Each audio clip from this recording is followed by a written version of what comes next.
Hello, I'm Stephen Asbury, and thank you for inviting me in today to talk about ISO 45001. We'll start with the origins of management systems. Some say the earliest management systems date 2,500 years ago to the Wu dynasty of ancient China. General Sun Tzu, the author of the now famous Art of War, learned a lot about planning his battles, subsequently conducting his battles, communicating during the battles, and then afterwards learning from the combat. The quality revolution of the 1980s was based on learning in Japan of William Edwards Deming, and in Europe and in North America it was really military standards that led us to understand that if the equipment, if the workforce that went into creating weapons subsequently did not kill the enemy, all of the resources consumed in making those weapons had been wasted. So we learned to build things more consistently and more reliably.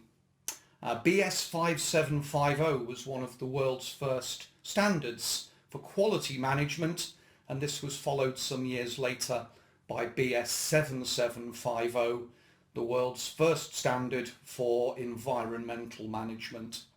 At the time we're recording this interview, which is summer of 2016, the occupational health and safety standard is OHSAS 18001, and that will give rise in the future to ISO 45001, the world's first ISO standard for occupational health and safety management.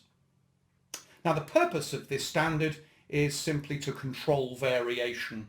What we've learned over all the years we were just discussing is that management systems bring control to organisations.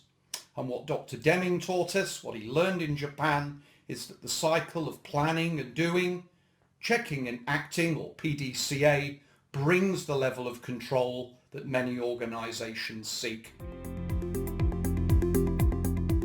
People are interested in occupational health and safety management systems because, well, they work. I remember from my own experience how quality used to be measured in percent, whilst these days many organisations measure quality in parts per million. You'll notice a 10,000 times improvement in performance.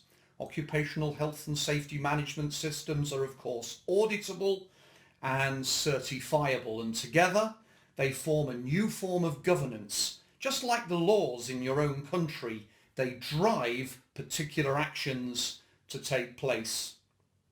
Now, over the years I've worked with clients in oil and gas production, I've worked in distribution and retail, education, even Formula One motorsport, and in each of those sectors occupational health and safety management systems give repeatable steps that lead to continual improvement. Put simply, you'll know what it is that needs to be improved the next time. I think what's also true is your own clients will like it too. The key requirements for implementing an occupational health and safety management system starts with the committed, the sincere leadership of your own top management team. This obviously goes rather further than just having a policy on health and safety. You'll want their visible, their financial commitment to make sure that you know that they will support the decisions that you make. I think next it's important to understand the occupational health and safety management system, in this case ISO 45001. Now, right now that standard is in draft. We're expecting the second, probably the final draft in October or November of this year. And if I was a gambling man, I would suggest that we'll have that standard final and published by the spring to the summer of next year. The great news is it is not all about paperwork. The standard is built around risk, and it helps you manage the things that are likely to have the greatest impact on your workers and the greatest impact on your organisation. In conclusion, many organisations use occupational health and safety management system standards as a key part of their overall improvement, and I really do hope that you will soon be a part of that improvement journey.